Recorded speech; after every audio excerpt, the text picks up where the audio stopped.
Good morning and welcome to Frontiers of Knowledge segment of Dr. Lamba's Awakening Call. Imagine a country of 7 million, as old in civilization as India and China, as young in being independent, free, and persuasive as India. Again, Israel is a trendsetter nation. It has won over 90% of the Nobel Prizes, and its invention, its creativity is par excellence. And today's segment is confined to the recent innovative leaps of Israel. So here we go. The first one. We know that pollution, clean energy are the buzzwords that we hear every day, and Israel has come up with a new battery called air battery. This system, first of its kind, would generate energy from compressed air and not only generate energy, but it would also store solar power. And that is something which is absolutely innovative. It will use solar power, store solar power by using giant tanks of compressed air to create electricity. This will be first renewable energy facility that compresses air and stores it as an air battery to generate electricity as and when needed. We know it's easy to make electricity, but difficult to store it for later use. So the two methods are chemical storing by huge tanks of batteries, which we see, are pumping water uphill to a giant reservoir and then using gravity to let it flow and generate hydroelectric. But air battery has been developed to store energy in the form of highly compressed air in giant underground storage tanks. And efficiency wise, you'd be amazed that air batteries' overall efficiency for commercial use with a capacity above 5 megawatts is 81%. It can compete with existing lithium batteries, storage systems, and is much more environmentally friendly. This is something which you can call a boon, but then I would say this is human ingenuity, inventiveness, and creativity. But that's not alone. We know air conditioning is a prime need, especially when the warming is there. We have seen that more and more people need to feel the cool air around them so that they can work properly, more efficiently. And Israel comes with a new air conditioning concept.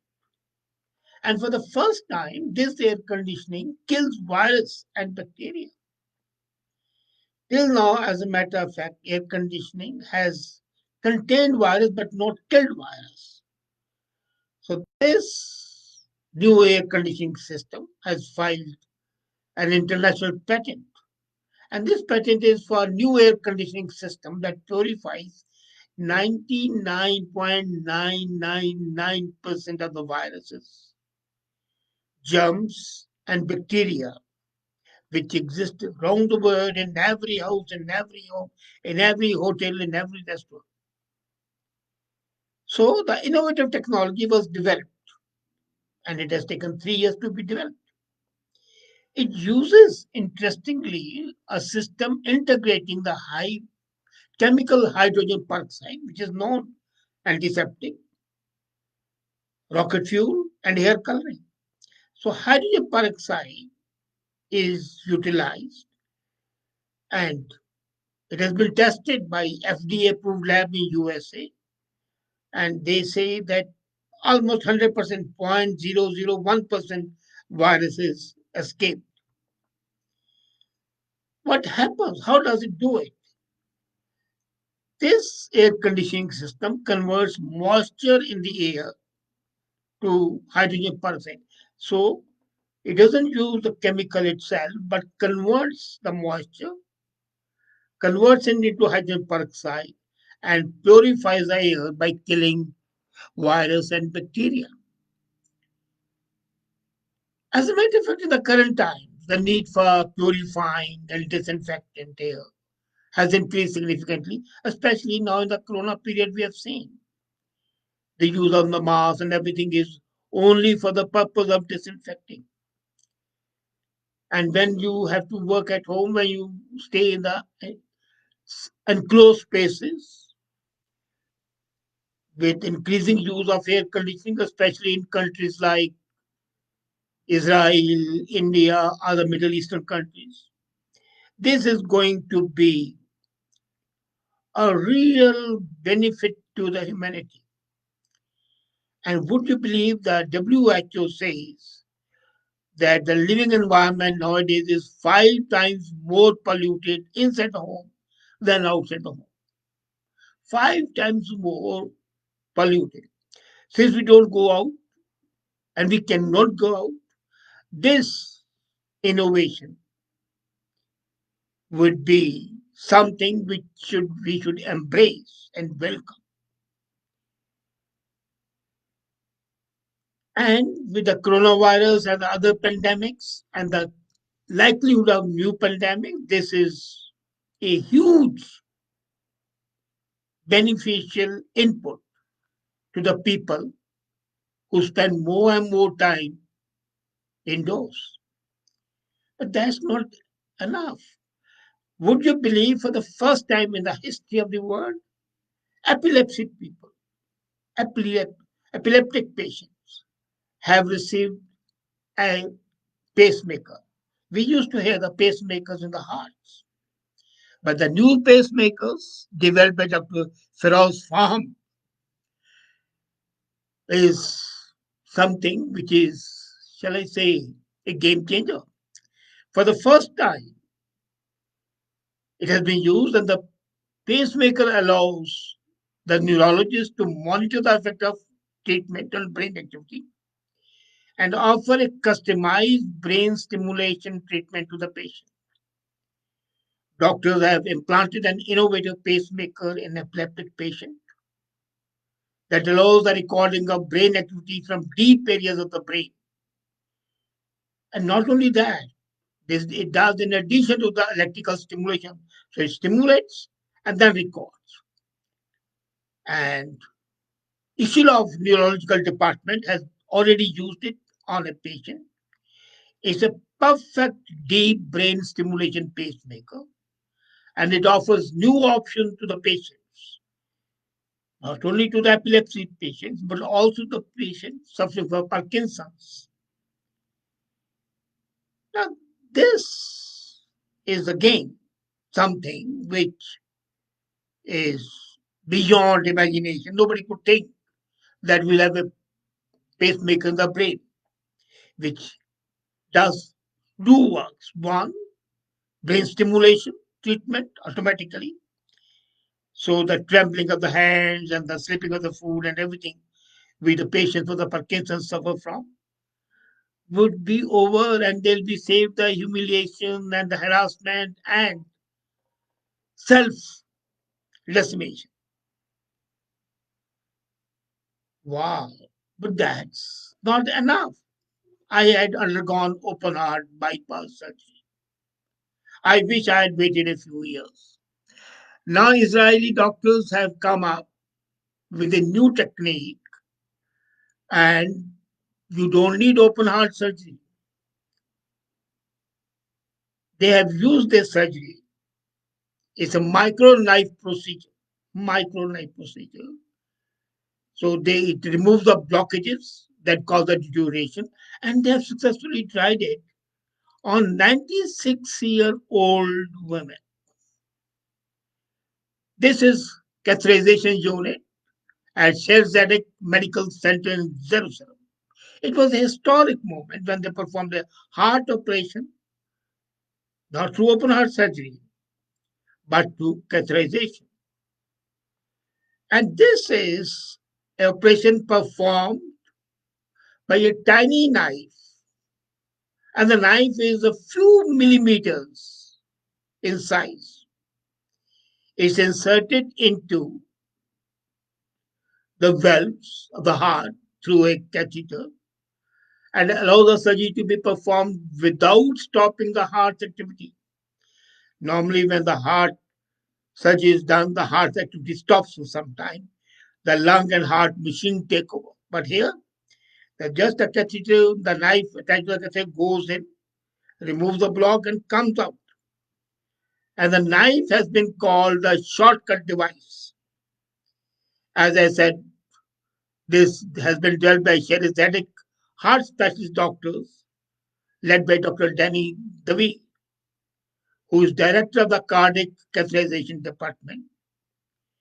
And this is the first dedicated device designed to split the pre-existing valves to save aortic valve replacement. So the valve replacement takes place, the blockages are removed, and the patient is healthy, and there is no risk of coronary obstruction or compromised coronary access after that. This is responsible for enabling the doctors to carry out the heart surgery without issues, without problems. I know it, as I told you, all my problems started from the day I underwent bypass surgery. And now, according to Dr. Dave, this folding knife, a few millimeters in size, they say is 3.6 millimeter. It can be inserted into the heart through the blood vessels, perform the surgery, and come out. According to a comment made by Mr. Singh Jaspal from Mississauga, the making of that knife in itself should be a marvel. It is. As I said, 3.6 millimeters. And then it's made of steel, carbon steel, but they say it's so malleable that it can adjust to the veins and the arteries. It can move around, it can lengthen a bit, it can twist itself. So this is really great, Mr. Singh. I agree with you. It itself is a marvel. And now I come to another innovation which will amaze you. You know, the biggest problem we see is the hearing loss in the children. Every year, 200 children, according to World Health Organization, are born with a hearing impairment, and one in every 1,000 children is born deaf. So here comes an Israel, the innovative nation. They have developed gene therapy to restore hearing in the children. This therapy replaces defective genes with healthy genes and prevents deafness in the children born with genetic mutation. Tel Aviv University in Israel has developed this therapy. It's a breakthrough, as I said earlier.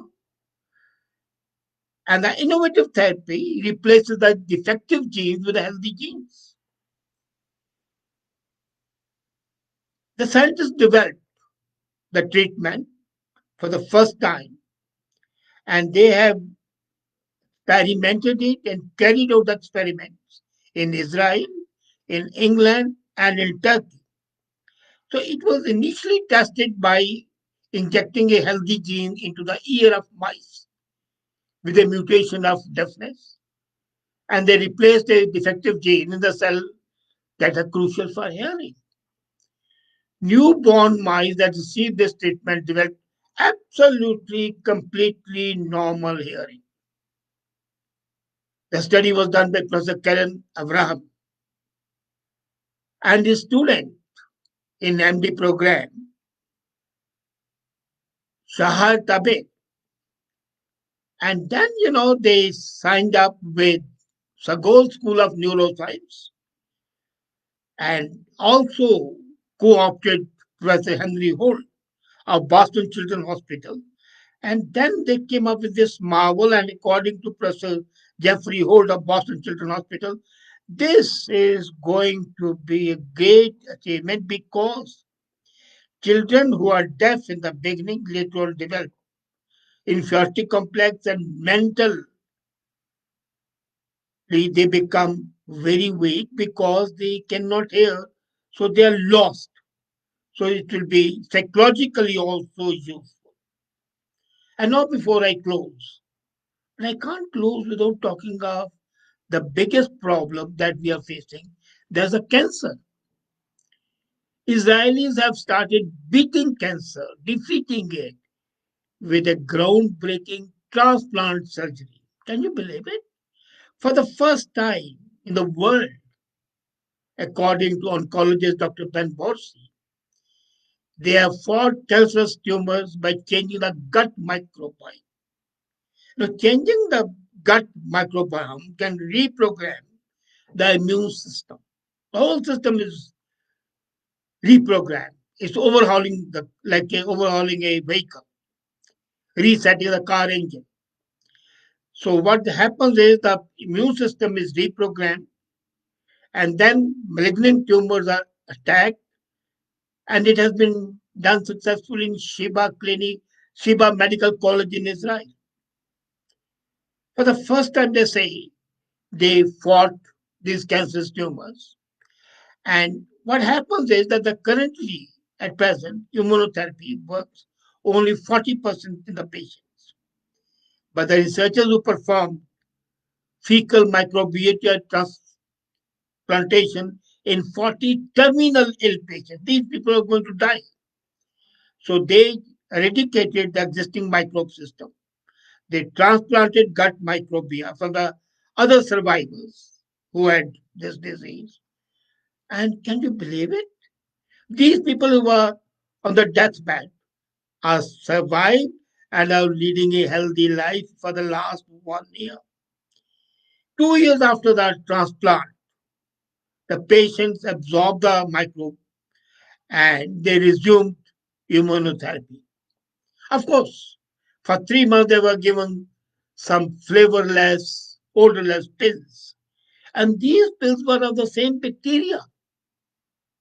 But after 3 months, these 10 patients today are living happily, fully cured. Don't you agree with me that this human creativity, as shown by the scientists in Israel, is something exceptional? It is something which signifies the dedication, critical thinking, and capacity to think outside the box can really work wonders and challenge all the problems that human beings face. Thank you, Israel, and for doing these marvelous deeds. And thank you. We meet next time.